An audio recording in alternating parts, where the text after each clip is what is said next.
निश्चित ही हमें निरंतर ही कृति से प्रेरणा मिल रही है।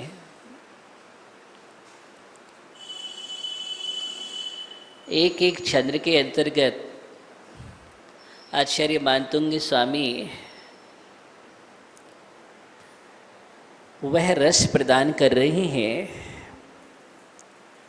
जिस रस को पाकर के हम अपने जीवन को आनंद से भर सकते हैं।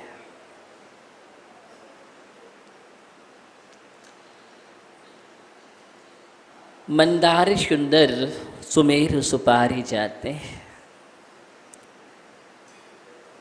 काव्य नंबर 33 को हम देख रहे हैं।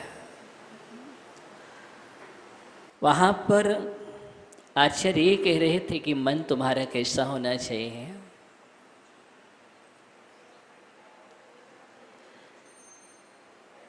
मन सुकोमल होना चाहिए, क्योंकि एक मन ही है जो स्वर्ग और नरक को तैयार करता है। चाहे तो हम स्वर्ग का सृजन कर सकते हैं और चाहे तो हम नरक का सृजन कर सकते हैं। चाहे तो बंध की श्रृंखला को हम बंद कर सकते हैं और चाहे तो बंध को और मजबूत कर सकते हैं। हम चाहें तो वंदनीय हो सकते हैं और चाहे तो हम जो हैं वो हो सकते हैं। मतलब अभी हम वंदनीय नहीं हैं। ये सब कुछ हमारे मन पर निर्भर करता है। इसलिए सबसे ज़्यादा आचार्यों ने मन को वश करने की बात कही है या मन को एकाग्र करने की बात कही है। जब ध्यान की चर्चा भी होती है तो हाँ भी मन की एकाग्रता की ही बात होती है। और भक्ति मन को एकाग्र करने की कला है। भक्ति मन को पवित्र करने की एक विधा है। भक्ति एक रसायन है जो हमारे मन को भी कुंदन बनाती है। भक्ति के माध्यम से ऊर्जा का संग्रह होता है। इसलिए आचार्य मानतुंग स्वामी निरंतर ही भक्ति की चर्चा कर रहे हैं। लेकिन मन हमारा कैसा होना चाहिए, इसकी ही चर्चा है यहाँ पर। मन अगर हमारा वीतरागी हो गया तो हम वीतरागता को पालेंगे, और मन अगर वीतरागी हो गया तो हम वीतरागता से दूर हो जाएंगे। अभी तक हमारा मन रागी है, द्वेषी है, इसलिए वीतरागी वीतद्वेषी नहीं हुआ। कहने का आशय यहाँ पर निरंतर वही चर्चा कर रहे हैं कि मन को हमें कितना सुंदर बनाने की आवश्यकता है। देखो, मुनि मन समुज्ज्वल नीर हम पढ़ते ही हैं। आज चारित्र चक्रवर्ती परम पूज्य आचार्य भगवान शांति सागर जी महामुराज का समाधि दिवस, जिन्होंने अपने जीवन में ऐसी साधना की है, जब जब भी आप चारित्र चक्रवर्ती ग्रंथ को पढ़ते हैं तो धन्य है ऐसे महामुराज जिन्होंने दक्षिण भारत में जन्म लेकर के उत्तर भारत में विहार किया, और जो उत्तर भारत में मुनि मार्ग कुछ समय के कारण थोड़ा थोड़ा अवरोध हो रहा था, उसको उन्होंने गतिशील किया। दक्षिण भारत में तो उनके पहले साधु थे, आचार्य आदिसागर अंगलीकर जैसे महान तपस्वी महामुराज, लेकिन वो अपनी साधना में ही संलग्न रहते थे। वहीं दक्षिण भारत में गुफाओं में आदि आदि स्थानों पर एक ऐसी साधना किया करते थे जो अपने आप में निर्मल साधना थी। 7 दिन में एक बार आहार के लिए उठना, उसके बाद फिर अपनी साधना में संलग्न हो जाना। इसलिए आदिसागर जैसे जो आचार्य महामुराज हुए वो निष्प्रह थे। और आप जब चार्य चक्रवर्ती ग्रंथ को पढ़ेंगे तो वहाँ पर उल्लेख आता है कि जब आचार्य शांति सागर जी अपने गृहस्थ जीवन में थे, उस समय आदिसागर मुनिराज को दूध गंगा और वेद गंगा नाम की नदी को पार कराते थे अपने कंधे पर बिठाल करके। तो ऐसे मुनिराज पहले थे और वो आदिसागर, लेकिन वो अपने आप में साधना में लीन रहते थे। बहुत निर्मल साधक तपस्वी मुनिराज थे। आचार्य शांति सागर जी महाराज ने जब दीक्षा ली और दीक्षा के बाद महान महान तप तपस्या की साधना की, और उनके अंदर एक ध्येय जागा कि नहीं नहीं, पूरे भारत वसुंधरा पर निर्गंध मुनियों का विचरण होना चाहिए। इस भावना को लेकर के वह दक्षिण भारत से उत्तर भारत की ओर हर स्थान पर उन्होंने विहार किया, और जहाँ पर मुनि मार्ग अवरुद्ध हो रहा था वहाँ पर उन्होंने अपनी साधना के बल पर उस मार्ग को खोला है। उनको बरसों बरसों तक भी त्याग साधना करनी पड़ी, उसके लिए उन्होंने किया। अगर आप चार्य चक्रवर्ती ग्रंथ पढ़ेंगे तो उन्होंने इतने समय के लिए त्याग कर दिया। किसके लिए? नहीं, ये मार्ग खुलना चाहिए। ये आर्य संस्कृति है, भारत वसुंधरा है, हमेशा ही ऋषि मुनियों और तीर्थंकर भगवंतों की भूमि रही है। यहाँ पर निर्बाध विचरण हुआ है, इसलिए यहाँ पर कोई बाधा नहीं होना चाहिए, व्यवधान नहीं होना चाहिए। ये धरती के देवता दिगंबर संत हैं, पूरे हर भूमि पर विचरण करने का अधिकार है, इसलिए इसमें कोई ब्रेक नहीं लगा सकता। ऐसे थे आचार्य शांति सागर महाराज।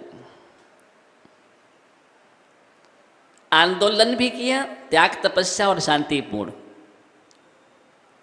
क्या किया? आंदोलन भी किया है, त्याग तपस्या शांतिपूर्ण।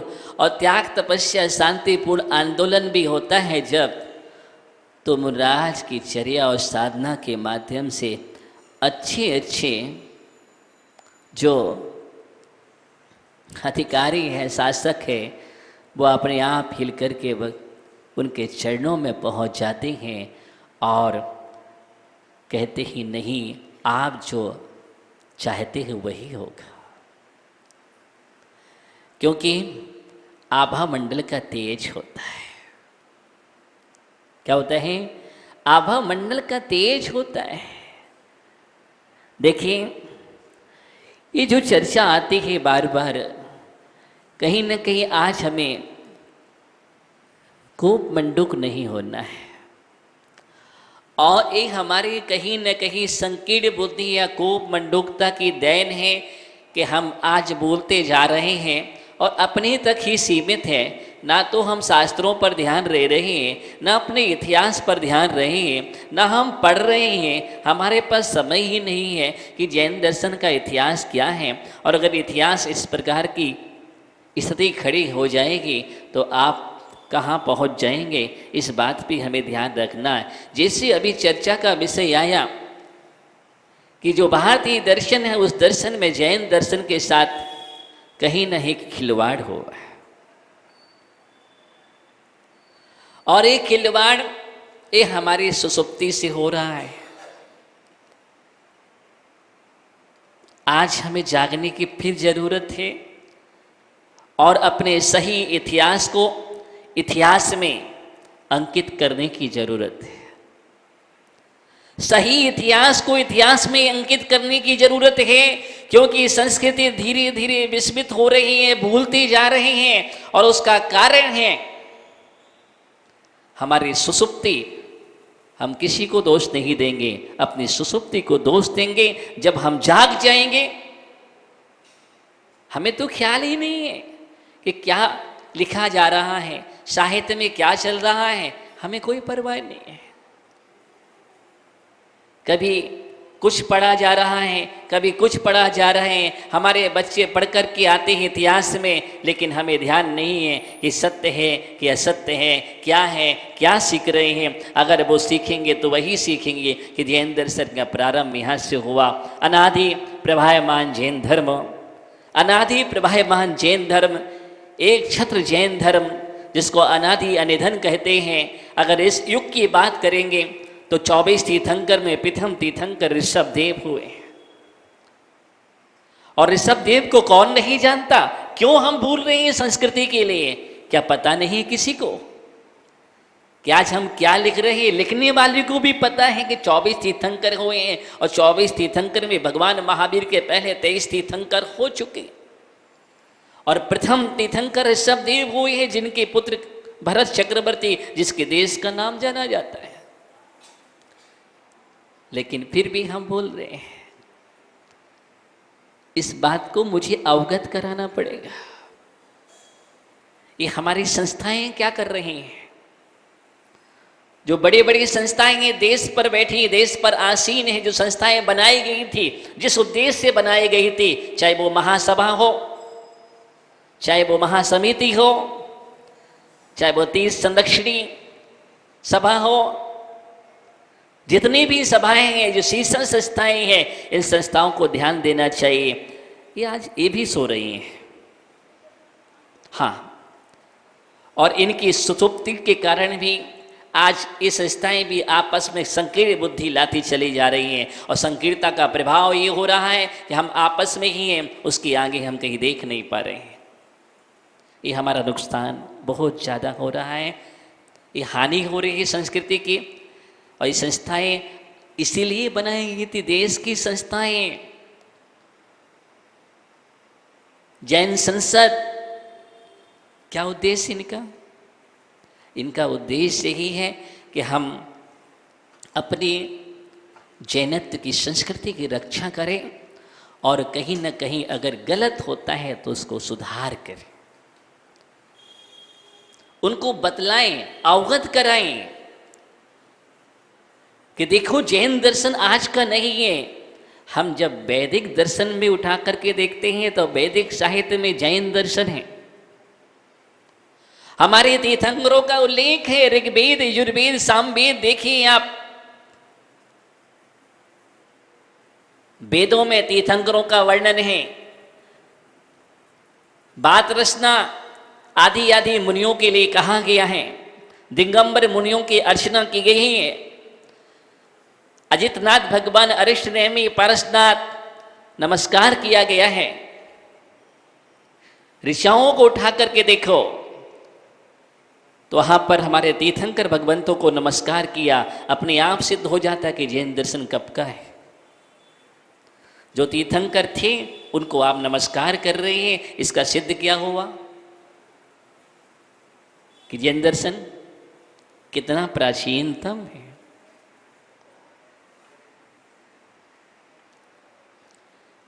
लेकिन हमको तो कुछ परवाह ही नहीं है। बस हम उसी में जो अभी बात कर रहे थे ना, 3 बार भोजन और भजन एक बार भी अच्छे से नहीं हो पा रहा है। हम उलझे हैं अपने में ही। देखिए, सब कुछ परिवार नहीं है और सब कुछ व्यापार नहीं है। आप बार बार कह तो देते हैं ये बात, लेकिन गले नहीं पचती है। क्या करिए महाराज, देखना पड़ता है। अरे पर्याय मिली है, पर्याय इसी में लगा दोगे तो संस्कृति को कब देखोगे? बोलो, क्या इस पर्याय में आकर के जैन धर्म में तुम जन्म लेकर के तुम्हारा कर्तव्य नहीं है, दायित्व नहीं है संस्कृति की ओर ध्यान देना?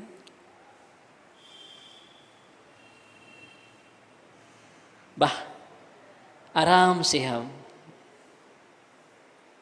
अगर तुम संस्कृति आयतन पर ध्यान नहीं दे पाए तो ये तुम्हारा जन्म फिर चला गया फालतू में, व्यर्थ चला गया जन्म। इसलिए मैं बार करके कहता हूँ कि अध्ययन करो, स्वाध्याय करो, पढ़ो, ग्रंथों को पढ़ो, तब पता चलेगा मेरा क्या इतिहास। देखो, समझो, जैन दर्शन का एक एक भक्त एक एक पर इतिहास को जानने वाला होना चाहिए। एक एक व्यक्ति के अंदर इतिहास होना चाहिए, ताकि हम मंच पर इतिहास को प्रस्तुत कर सकें। राष्ट्रीय लेवल पर, अंतर्राष्ट्रीय लेवल पर ही हमारा इतिहास है। अगर कोई इतिहास भूल रहा है तो उनके सामने प्रस्तुत करो, मान्यवर ये आप जो कह रहे हैं ये इतिहास नहीं है, इसलिए इतिहास को तोड़ा ना जाए। इतिहास को ना तोड़ा जाए ना मरोड़ा जाए, इस बात का ध्यान रखना। जो इतिहास ऋषभदेव से चला आ रहा है, वो ऋषभदेव ही पहले तीर्थंकर हुए हैं, वहीं से हमारा इतिहास है। इस सिक्का अनादि निधन धर्म जैन धर्म है। लेकिन अगर हम देखते हैं तो देखो, वहाँ नाभिराय के पुत्र